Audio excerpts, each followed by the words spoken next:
Don don de don don de don don de don don don de don don de don don de don.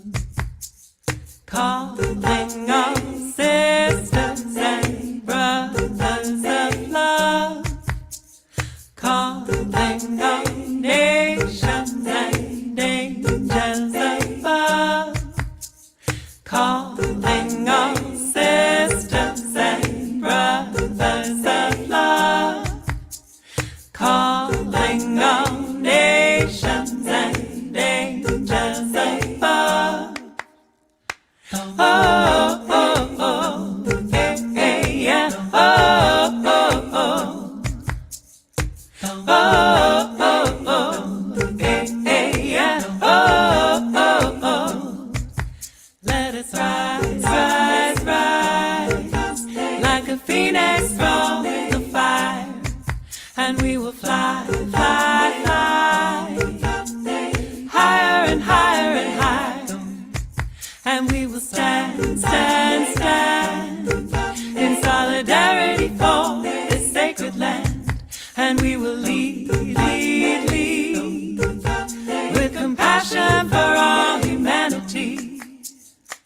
Oh, oh, oh, yeah, oh, oh, oh. Oh, oh, oh, yeah, oh, oh, oh. And we will pray, pray, pray, for love to show the blessed way. And we will hear, hear, hear, the truth that leads us out of fear. And we will really choose to see those we perceive to be our enemy. And we will be set free with the light that shines in you and me. Oh, oh, oh, yeah, oh, oh, oh. Oh, oh, oh, yeah, oh, oh, oh. And we will choose to heal the pain we feel, and we will rise above, 'cause we are warriors of love. Oh, oh, oh, yeah, oh, oh, oh. Oh, oh, oh, yeah, oh, oh, oh. Oh, oh, oh, yeah, oh, oh, oh. Oh, oh, oh, yeah, oh, oh, oh.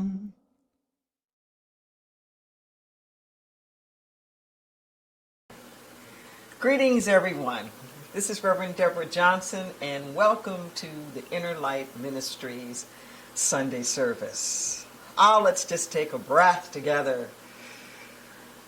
And thank you, Heather Houston, one of our long-standing members of the Inner Light community, one of our songstresses. We just are so grateful for you and your ministry and for granting us permission to use your video as our opening this month.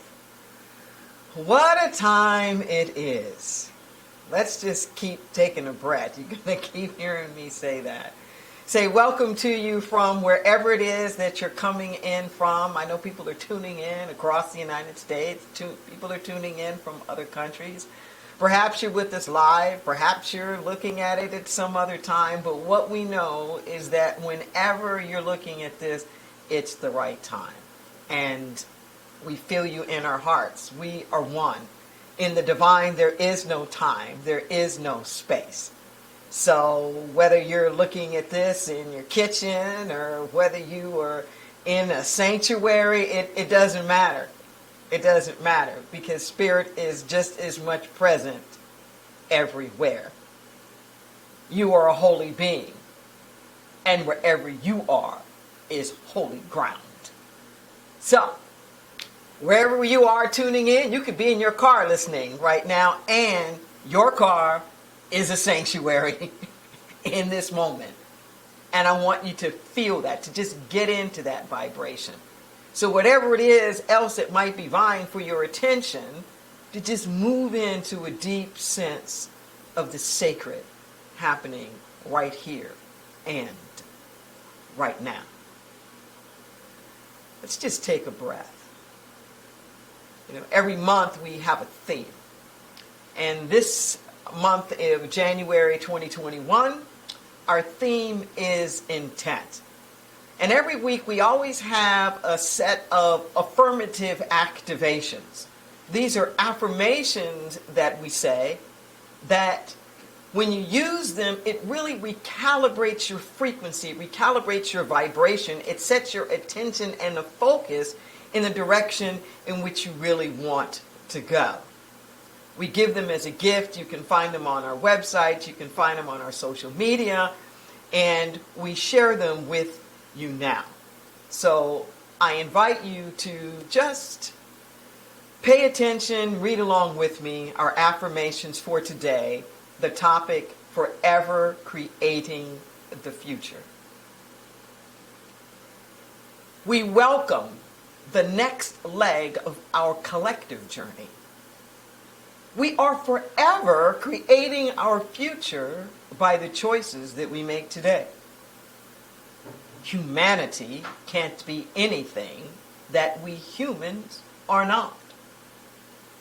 Encoded within us are seeds of greatness.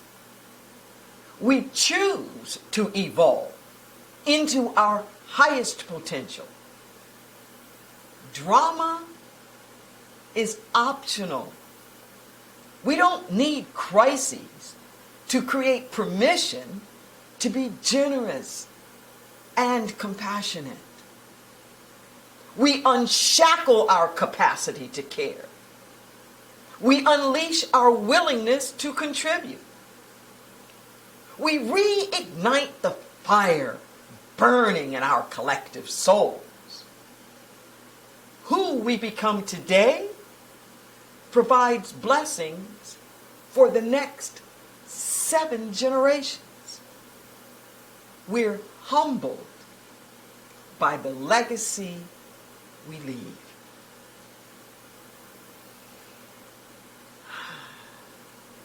Just take that in for a moment. We are forever creating the future. In these times of such uncertainty, still in the midst of a global pandemic, COVID-19, hitting especially hard in the United States,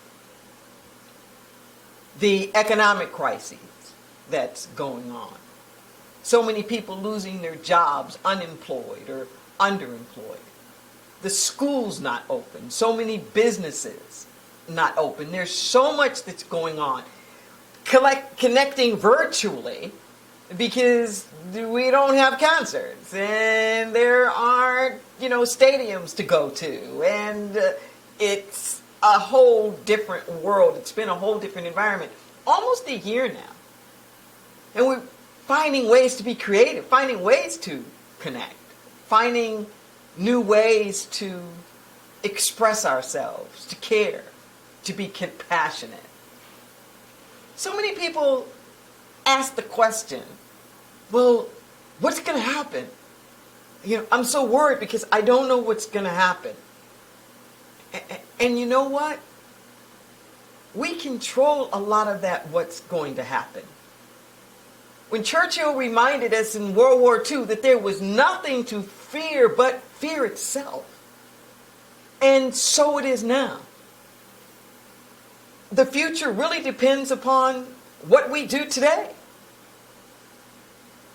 How much faith do we bring? How much courage do we bring? How much hope do we bring? How much sense of possibility do we bring? I'm reminded of a story that I heard Reverend Terry Cole Whitaker say a number of years ago. And this story was about a person that was in the woods, and this was a dream that they were having. And in this dream, this woman was running and running and running, behind her was this ugly, ugly monster, and his tongue is hanging out, and he's got one eye that's dangling. And she's running, and she hits this log, and she falls over, and she sees the monster, and the monster's on top of her, and she goes, "Ow, ow, what are you going to do with me?" And the monster stops and says, "I don't know, lady. It's your dream."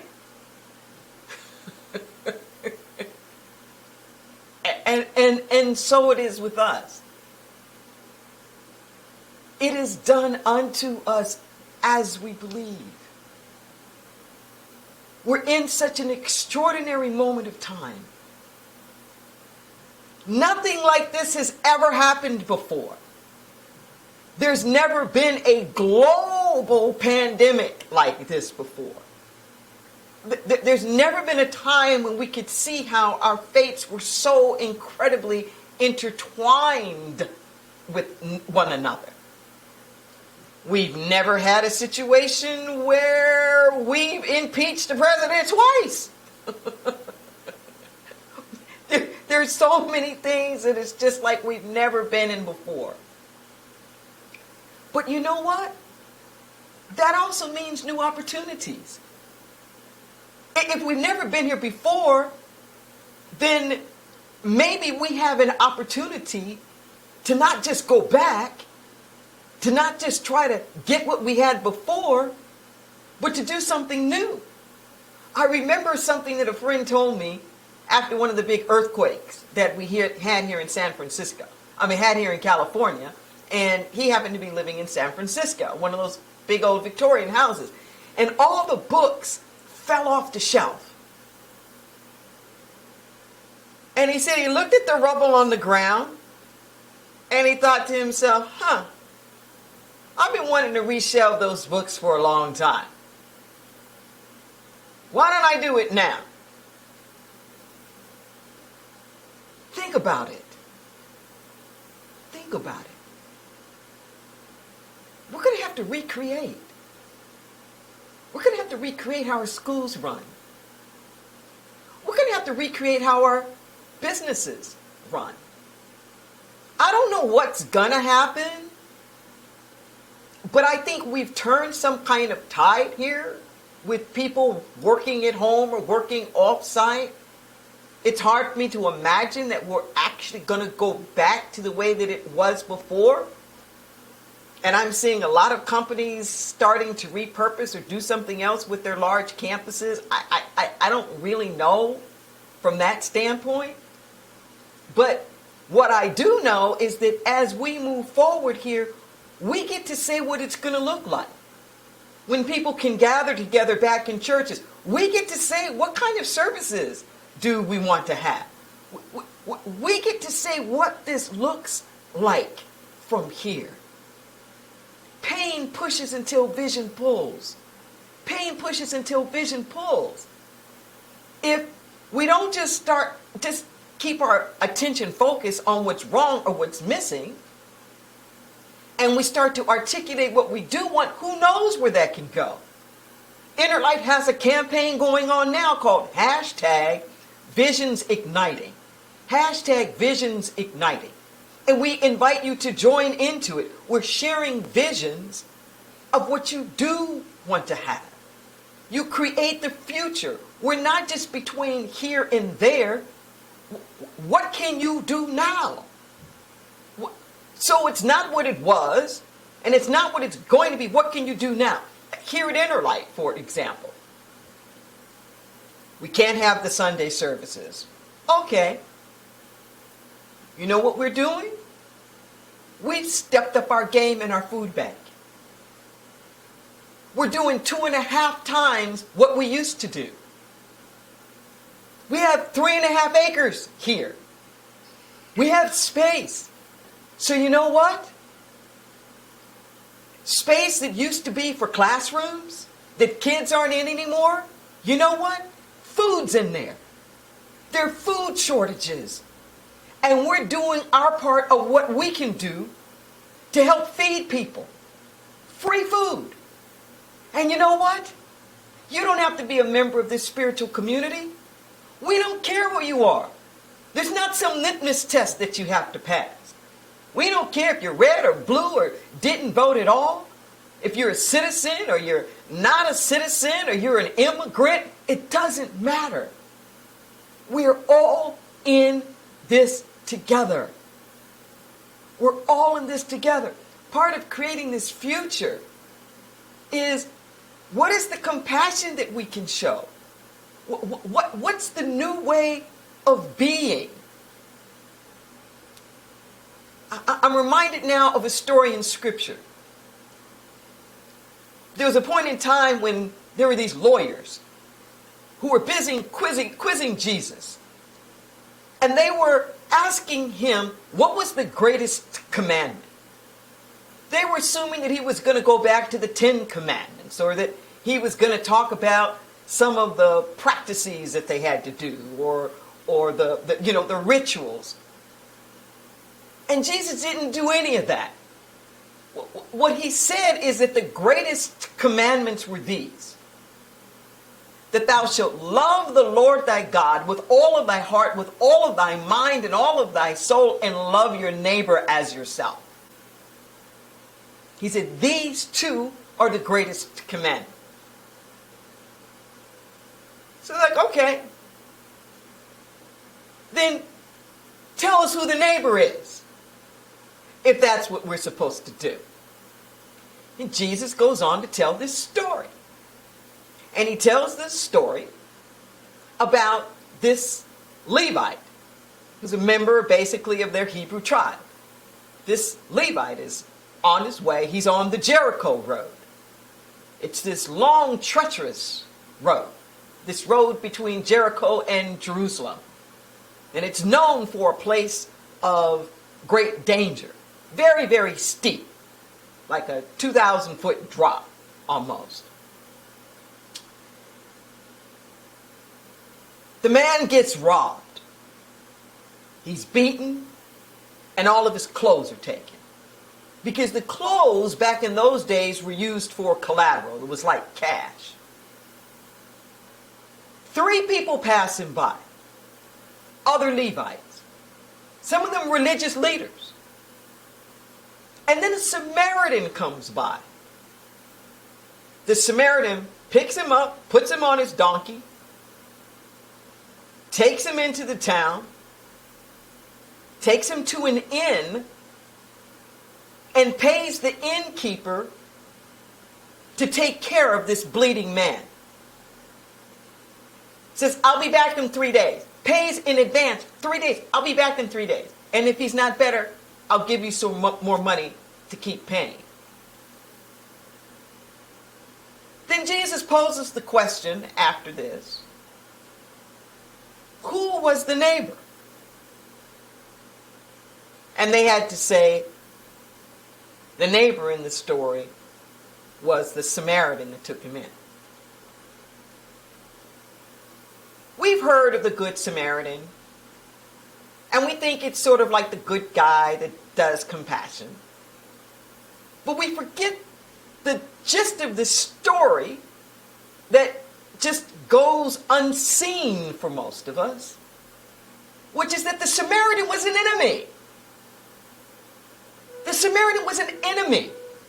You weren't supposed to speak to Samaritans. You weren't even supposed to touch Samaritans. And look at this. It was the quote-unquote enemy who showed the compassion. Just breathe that in for a moment. This future that we're creating together, what is our intent? What is our intent? We have to move beyond the otherness. We just had an inauguration where Joe Biden Jr. is president, Kamala Harris is vice president. And a historic first to have a female, somebody of African descent, somebody of South Asian descent. This is a new day in so many kinds of ways. And we have to be careful. What we want to put forth at this moment is not we oneness. It's we're one. We're oneness. Not we oneness. Because we oneness is just going to keep us in the othering. That's not a place we want to be. That's not a place we want to live. What is your deepest intent? It's not the differences of opinion that cause the conflict.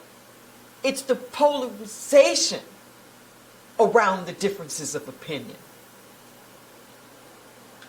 Yes, I'm not going to lie. I am really, really happy that we have a new administration. But we still have us. There's still us. And we're all in it together. We are all in it together. We need to stop trying to say, like, who's the real American? Well, that's not us. You know, that's not American or American. Yes, it's all of us. It's all of us. It's the ones who stormed the White House. It's the ones who pressed through in Congress with the electoral college vote certification. It's the first responders. It's the people in prison. It's the people who are packing the food and growing the food in the fields. It's everybody. Everybody. Just breathe that in for a moment. Breathe it in. Don't orphan anybody. Don't make somebody the Cinderella stepsister in the story. We're all in it together.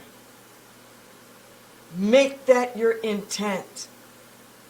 Is that the future that you are forever creating? If you talk about you want an inclusive world, then it's got to be an inclusive world. And if you're busy trying to figure out who you want to cut out, then you know better than the ones that you're judging for wanting to cut you out. The question isn't who's the right person to cut out, but it's that you want to cut anybody out. We'll make it through. And we'll make it through together.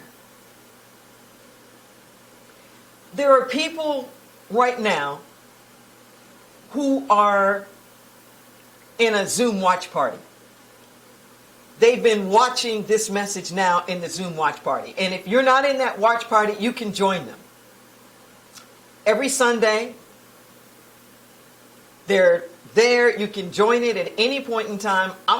When I get through here, I'm going to hop into that Zoom group, and be with them. And I invite you to continue this with us. We'll be singing songs. There'll be breakout groups where we can talk to one another, and you'll be able to share what you've been getting out of this message and things that are coming up for you. Let's keep the party. Let's keep the party going. We appreciate all of the support that's coming in. You'll see that there are opportunities to give. There's URLs that are being put up there. You can donate via PayPal. It's a very easy way to do that. PayPal.me/Inner Light Ministries is an easy way to do that. You'll see that you can do text to give. Your contributions keep us going. Your contributions help us to keep multiplying the consciousness. Like so many people around the world, I became very enamored with the presentation. There's always a poem during the presidential inaugurations in the United States. And there was a young lady, 22 years old, Amanda Gorman. Her message was so profound. that I want to give her the last word.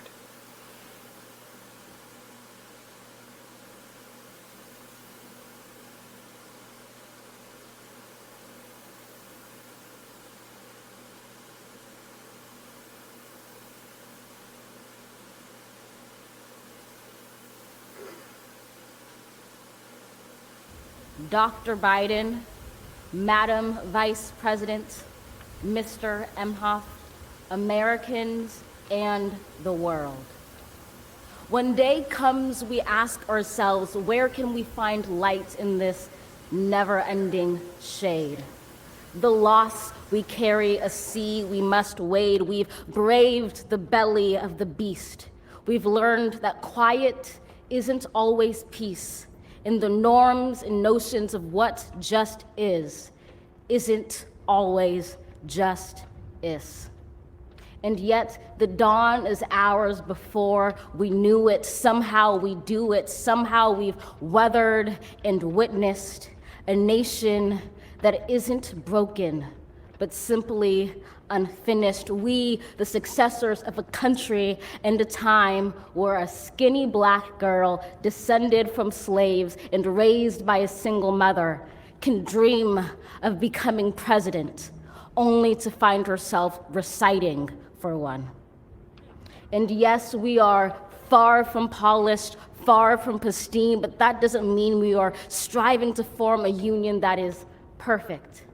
We are striving to forge our union with purpose, to compose a country committed to all cultures, colors, characters, and conditions of man. And so we lift our gazes not to what stands between us, but what stands before us. We close the divide because we know to put our future first. We must first put our differences aside. We lay down our arms so we can reach out our arms to one another. We seek harm to none and harmony for all. Let the globe, if nothing else, say this is true. That even as we grieved, we grew, that even as we hurt, we hoped, that even as we tired, we tried, that we'll forever be tied together, victorious, not because we will never again know defeat, but because we will never again sow division. Scripture tells us to envision that everyone shall sit under their own vine and fig tree, and no one shall make them afraid. If we're to live up to our own time, then victory won't lie in the blade, but in all the bridges we've made. That is the promised glade, the hill we climb, if only we dare it, because being American is more than a pride we inherit. It's the past we step into and how we repair it. We've seen a force that would shatter our nation rather than share it, would destroy our country if it meant delaying democracy. And this effort very nearly succeeded. But while democracy can be periodically delayed, it can never be permanently defeated. In this truth, in this faith we trust, for while we have our eyes on the future, history has its eyes on us. This is the era of just redemption. We feared it at its inception. We did not feel prepared to be the heirs of such a terrifying hour, but within it we found the power to author a new chapter, to offer hope and laughter to ourselves. So, while once we asked, how could we possibly prevail over catastrophe? Now we assert, how could catastrophe possibly prevail over us? We will not march back to what was, but move to what shall be, a country that is bruised but whole, benevolent but bold, fierce and free. We will not be turned around or interrupted by intimidation, because we know our inaction and inertia will be the inheritance of the next generation. Our blunders become their burdens. But one thing is certain: if we merge mercy with might and might with right, then love becomes our legacy and change our children's birthright.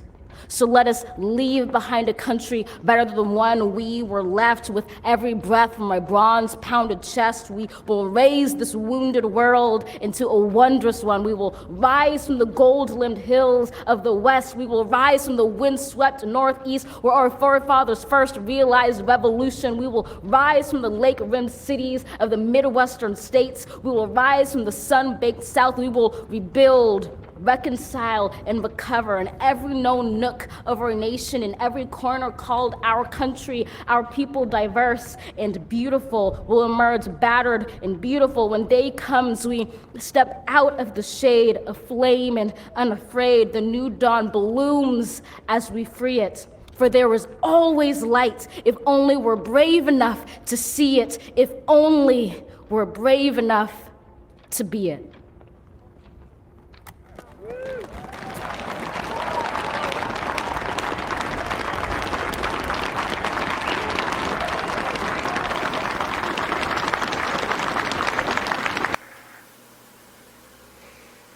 Thank you, Amanda. That's an amen if I ever heard one on this. See you in just a moment in the Zoom gathering that we're going to do following this. Let us take this consciousness and multiply it.